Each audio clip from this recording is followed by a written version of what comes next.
What's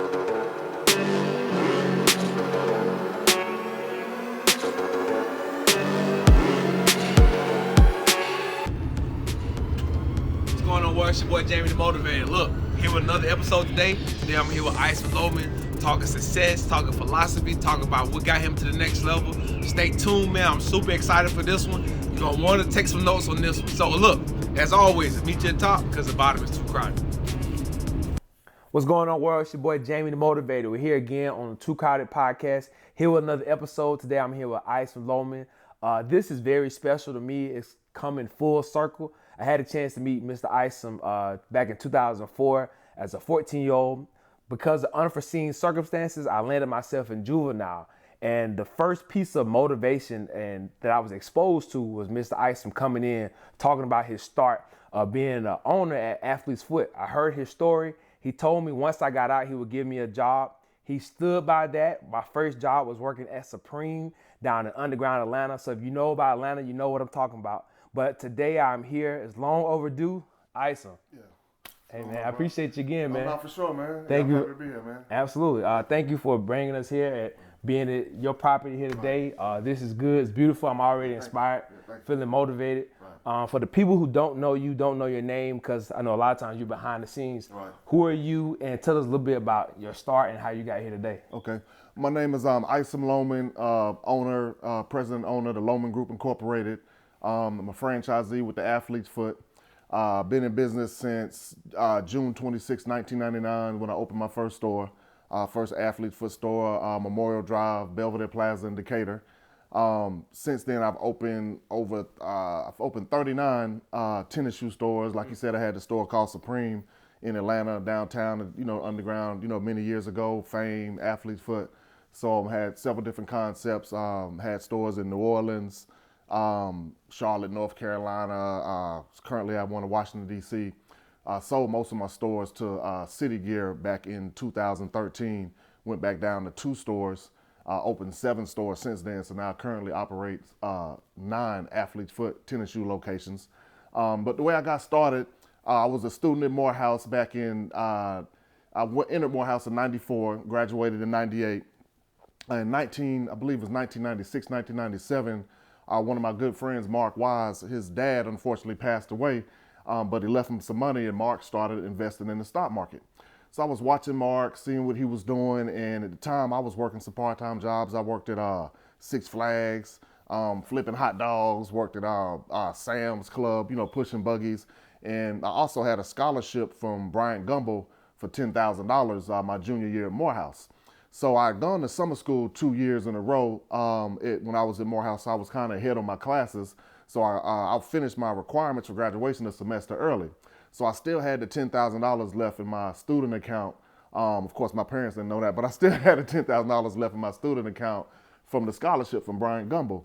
So I took that $10,000 and the money I was making from working at the part-time jobs, and I started investing in different stocks. And I invested in Yahoo back in 96, 97, because back then that was the major thing we used at Morehouse. The internet had just kind of came out and everybody was on Yahoo. Fresh, yeah. Right, so I invested in Yahoo in 98, and 96, 97, and by the time I was about to graduate, that $10,000, $12,000, $13,000 investment, it turned into about maybe $60,000 because the whole internet thing kind of took off.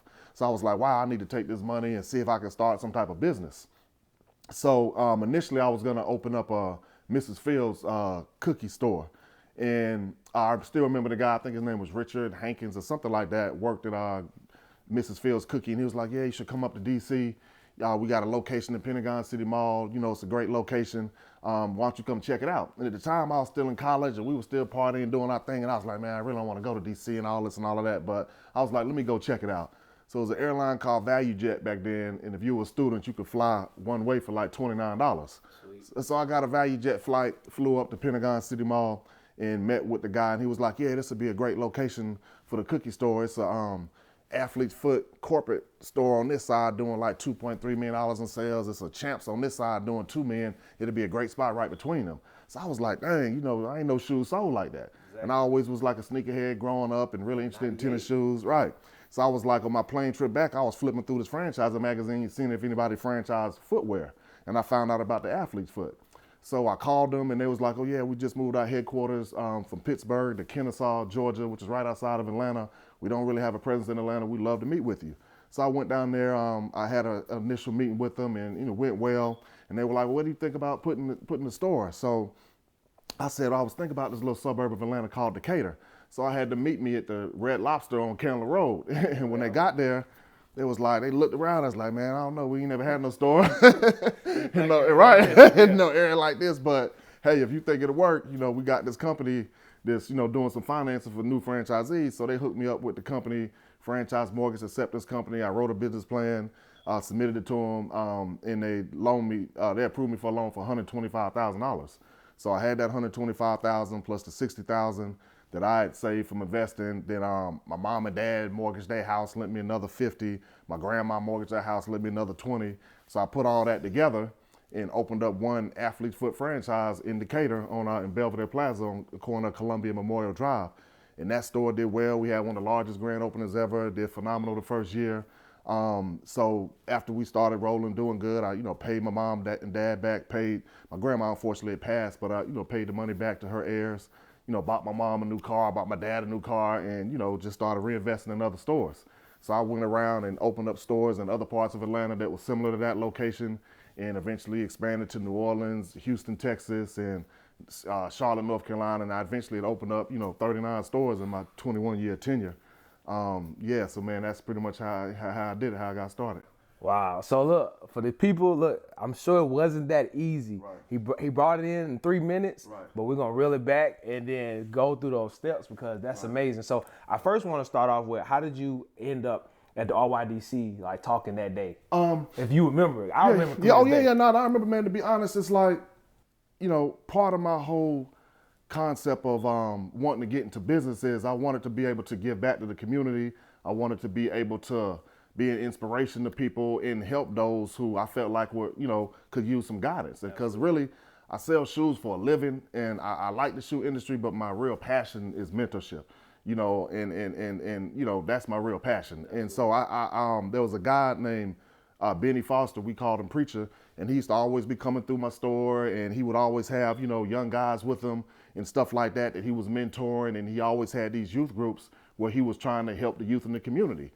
So me and Benny really got close, and I was like, man, I'd love to, be a part of that, and he was like, well, yeah, man, let's do it. So we started thinking of things and ways we really could affect change. The impact. And I thought to myself, I was like, okay, who needs help the most? And I don't want to just give away turkeys at Thanksgiving, stuff like that. I said, who really needs help? And I said, kids that are in jail, they not in jail, 9 times out of 10 because they just bad kids. They either was misled, wasn't on the right track. Right. Some of them didn't, a lot of them didn't have proper parenting. So I said, those are the people who really need help. So Benny and I got together and we contacted the director of the RYDC, and, we said we want to come in and be able to speak to the kids, and she, hooked us up. She even had me on the board at one time, and we started going into different juvenile detention centers, just speaking to the kids, telling them, look, you don't have to be a drug dealer, you don't have to be a rapper, that's cool if you want to be, but look, it's another way you can be successful. You can also be an entrepreneur. Absolutely. Or you could be this or you could be that. We were trying to show them that what you see on the radio and on TV and all the stuff that's glamorized, that's not your only route. Yep. Yeah, so sidebar, were you the one who created the shirt? I don't have to sell dope or don't sell dope? Yeah. I remember that. That shirt was can't sell dope forever. Can't sell dope forever. Right. Absolutely. It was actually some other young brother. That's another thing that we did, that we still do. We try to take positive messages and young entrepreneurs who are putting out those positive messages, and we try to bring them on a bigger scale. I actually have a store concept I'm working on now called Maximum OG that's gonna do that same thing. Take young entrepreneurs with positive messages and put them out there. Yeah. So there was some young black dudes who had a t-shirt line, and we saw that message and we was like, man, let us put that in all the stores, let us blow that up. And that shirt was a very popular shirt. It said, can't sell dope forever. Yeah. So I didn't create that shirt, but I helped put it on a bigger scale. Yeah, because I know that was an Atlantic staple. Right. Because around the time I met you, I remember New Orleans and what was the name of the storm? Hurricane Katrina. Yeah, that had just happened, and you Right. came in talking about the loss that you Right. incurred down in Right. New Orleans. Right. And I remember vividly pulling you to the side. Right. It was like, hey, I'm getting out soon. Right. And you were saying, hey, give me a call. Right. And up until that point, I remember going into conferences and meeting people. Right. And they were like, give me a call or email. Right. But they would never answer the phone, Right. never reach back out. Right. I remember the first week you answered the phone. Right. And you gave me a job right on the spot. Right. Was that something that you did like common? That was something that you kind of gave those opportunities out? Yeah, it was, man. Like especially the kids that I met in the juvenile centers, I always made sure to at least get them a chance. You know what I'm saying? And I will say you're the biggest success story. You know what I'm saying? And I talk about you all the time, how proud I am of you and your success. But I've tried to give a lot of them chance. Some of them, work out and get on the positive track. Some of them don't. And some of them, but you've taken it to a whole nother level. Yeah. You know what I'm saying? Which I'm happy about, because you can't save everybody, but if you can save that one person, you know what I'm saying, it's worth it. Right. And we've had other people who've been successful, in their own right and stuff like that. But yeah, I always at least give them a chance. Yeah. You know what I'm saying? And some work out, some don't. But I don't want them to think that nobody cares about you. Nobody's gonna give you a chance. I still remember, I don't know if it was that particular session that when I first met you, but I also remember being there one time and trying to tell the kids, don't get these tattoos and stuff all over your face. Mm-hmm. You know what I'm saying? Yeah, it was that one. Right, you know what I'm saying? Because it was 14, 15 years old at this time. Right. That said Thug Life. Right. Or a Zone 6. Right. And, at 14 years old, it's like, you're marking yourself in the wrong way. Right. I remember telling them that, and I remember one inmate in there at the time, he was like, man, you think somebody helped, and he had tattoos over the whole face. I'm like, who would do that to a 14-year-old, 13? It was just unbelievable. Right. But you know what I'm saying? And I remember speaking to him and saying, yeah, man, stay on the right track, get out. Maybe somebody like me will help pay to get that. You know what I'm saying? Because you don't want to limit yourself. You want to at least be presentable. Right. You want to at least be presentable, because you want to, what I tell the youth, you want to be able to fit in anywhere. Correct. You know what I'm saying? Whether you're in a corporate office or whether you're at the club hanging out, you want to be able to fit in anywhere. Absolutely. So don't do things that's going to limit where you can fit in, and prosper at. But yeah, that's something that I always did, man. Try to always answer the phone. Try to always give opportunity, because a lot of it, man, I realize I'm very fortunate and I'm thankful for having great parents and having a great opportunity to be successful in life. But everybody not born on third base, and I realized that a long time ago. So I always try to help those who not born on third base. Man, that's amazing. So I just want to let the world know, like, you're one of the essential reasons why I am where I am today. I've been fortunate over the last 10 years to speak to career days and talk to conferences and go back into juvenile myself, which was a crazy part, going back to RYDC, Metro, State Prison, talking to the youth in there, but letting them know that there's always somebody that's willing to help, but when the opportunity comes, you got to be able to take full advantage of it. So that's been something that's been real important to me over the years. So I feel like, just hearing this story again kind of bring it full circle. And that's the reason why I call myself Jamie the Motivator. Right. And that's the reason why I pour into others, because I was that exact person that got poured into. Right. So that's just amazing in itself. So as far as being an entrepreneur, as far as starting the business, I know you have another organization that you just started called The Start. Well, yeah, that's an actual program that Athlete Foot Corporate has to try to help African Americans get into the sneaker industry. The sneaker industry is a multi-billion-dollar industry, but there's not a lot of black owners in the industry. You could probably count them on two hands, you know what I'm saying, in the whole world, that is. So Start is a program, Athlete Foot Corporate started with Darius Billings and somebody that, somebody I work closely with, where we're trying to give African Americans more opportunity in the sneaker industry. Absolutely. So that's big in itself, because I know a lot of times we don't see that level of success. Right. And we always want to go into the same thing. So I think we all going through the journey of wanting to be a rapper, wanting to be an athlete. Right. When I first met you, I had hair. Right. And one of the reasons why I cut my hair off is because the only thing I was told I could be was either a rapper or a football player. Right. And it got to a certain point where I would be somewhere and every single day, like, oh, you like Ronnie White, or you look like Lil Wayne. Right. And I'm like, well, I'm not even in those spaces at all no more. And I want to now create my new brand and pull myself. So I thought that was real big in itself. And I know y'all just celebrated 50 years. Right. And so I really want to commend you for doing that as well. Right. So I always want to ask my guests, what's your philosophy on success and continued success? I know you had 23 years up until this point. Right. So over the journey of the years, like, what's been some of your greatest successes and your greatest failures? Right. I say over the years, my greatest successes in business has been, I've been able to survive this long in business. Because business is hard. I mean, and you're in the retail business, it always changes, and something may be hot this day, not hot the next day. You got to deal with other companies, like the Nikes and Adidas and the Timberlands of the world. Yep. And sometimes they have new management that have new philosophies. And one day they may say, okay, we want you to operate like this. And the next person may say, we want you to operate like that. So you got to navigate that field. Then you have 2008 when, after years of gas prices rising so high and sucking so much money out of the economy collapses, and you got to make it through those storms. Like you spoke about earlier, I had 5 stores in New Orleans at one time. Lost them all to Hurricane Katrina. What kind of loss was that?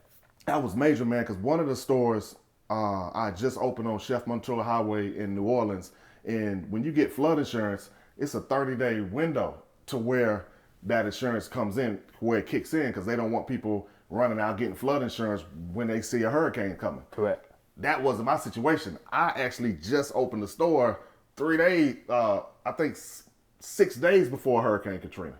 Wow. So when I put my flood insurance in, right, so it was a total loss. You know what I'm saying? So that hurt hard, and just, I was flying all my employees out of New Orleans trying to help them out because a lot of them didn't have ways to get out of the city. So I flew a lot of them to Atlanta, gave them positions at my stores in Atlanta, and had to, look out for them. Yep. So that was just a hard time, when Hurricane Katrina happened, dealing with everything else that was going on in the economy. Then that happened. So that was a rough time, dealing with banks. You got banks like Wells Fargo who went through a stage to where, they were doing a lot of things with black businesses that weren't right, and having to deal with the banks and not navigate that stuff.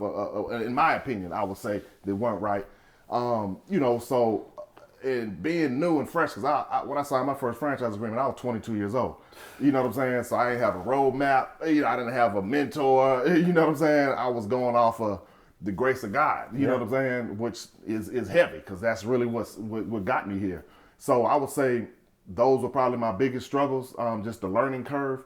And my business successes is just the influences that I've had on people, like yourself, like other people in Atlanta who tell me how much my organization has done for their families, and and people I've employed, and just and the inspiration of showing people that a young black man could be successful in business. I would say that has been my biggest success.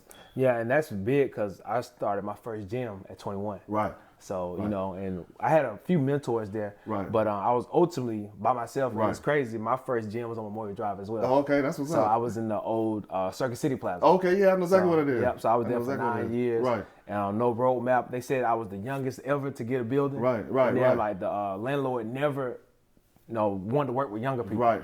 But he went in, he felt my spirit, felt that I was good.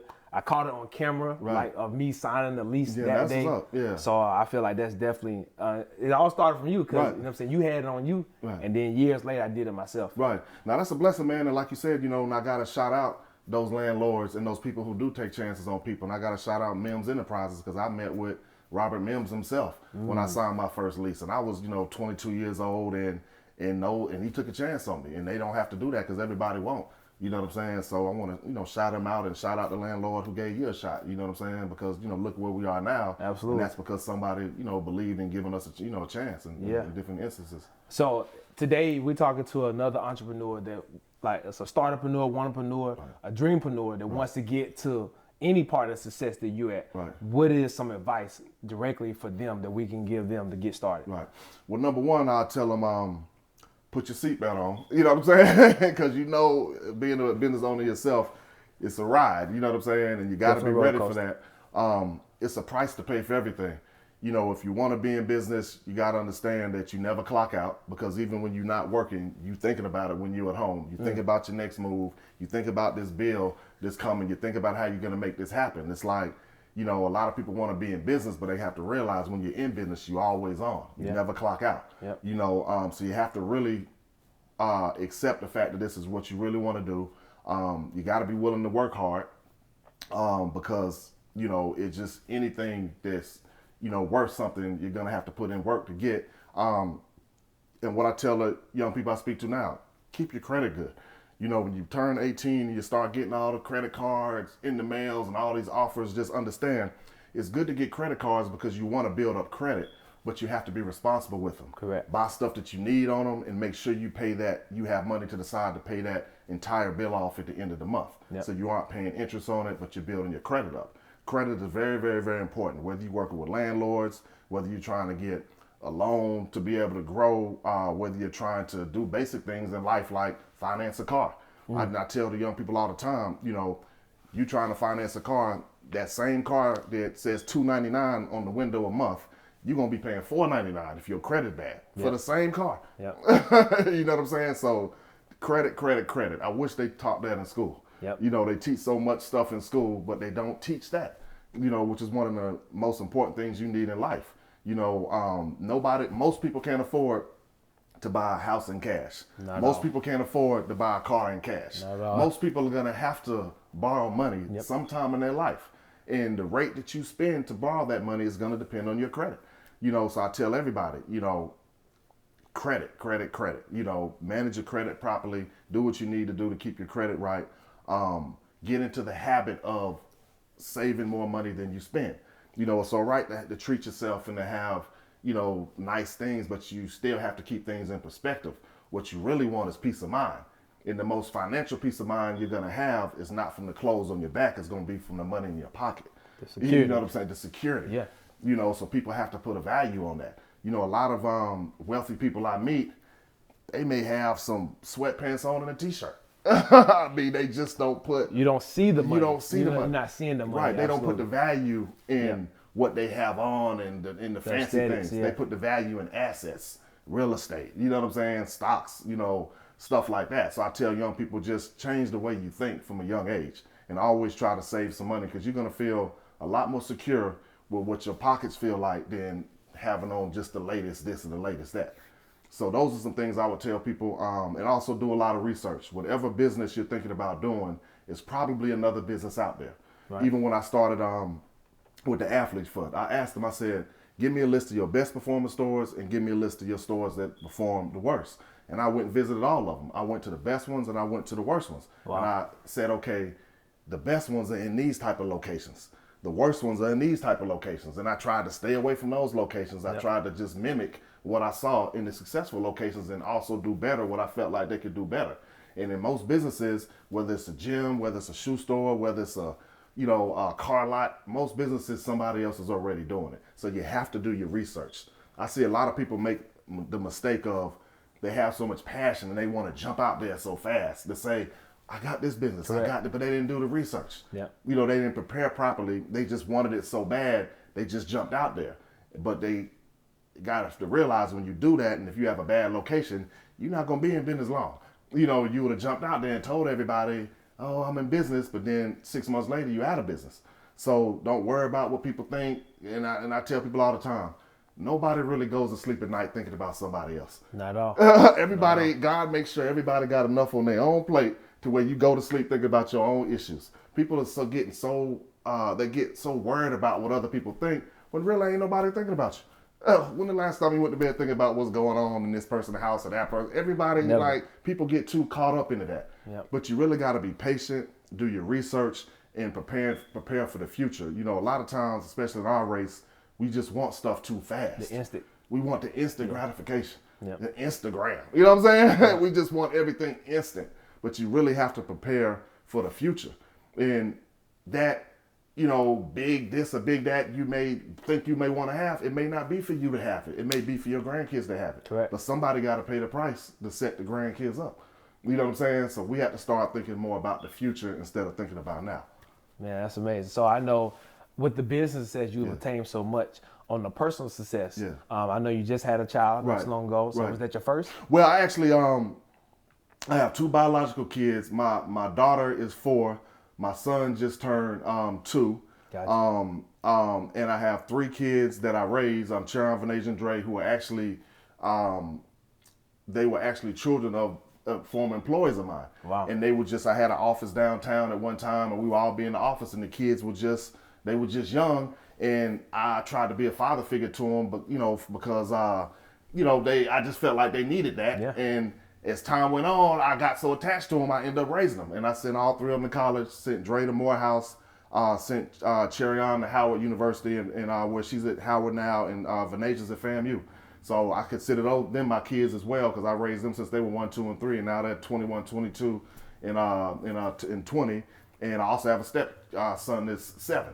Wow. So in all, I have 2 biological kids, but I really have 6 kids. Yeah, yeah, man. I feel like that's true success. Right. You know, as the older I'm getting, and I'm going on like my 13, 14 year in entrepreneurship, right, and I'm realizing that a lot of the stuff that I deemed successful, like year 1, right, not the case 10 years later. Right. You know, so it's like being able to little stuff, like being able to do a family holiday, right, and bring everybody in your family, right, you know, and pay for them to come, right, set them up somewhere, and right, being able to do those experiences, right, and allow them to see things they haven't seen, right, is really, I'm seeing that's where the true success is starting to lie. Right, right, definitely, man. So that's definitely big. Now you're right, man. I agree with you, man. Like, you know, having my wife and my kids, man, it's just, you know, it's just peace of mind.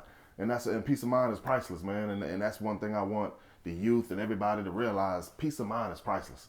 If you ever have to do something illegal to get something, it is not worth it, because you're not going to have no peace of mind when you got to pay the price for those actions. Oh, yeah. You know, peace of mind is priceless. Wow, man. So, as always, I like to end it off with one of my famous quotes, and then asking you, what's your favorite quote, and what does it mean to you? Right. For me, is one of my quotes I have is, I want to do today other people are not willing to do, so I can live tomorrow like other people are not willing or not wanted the opportunity to live. Right. So what's one of yours, and what does it mean to you? One of my favorite quotes would be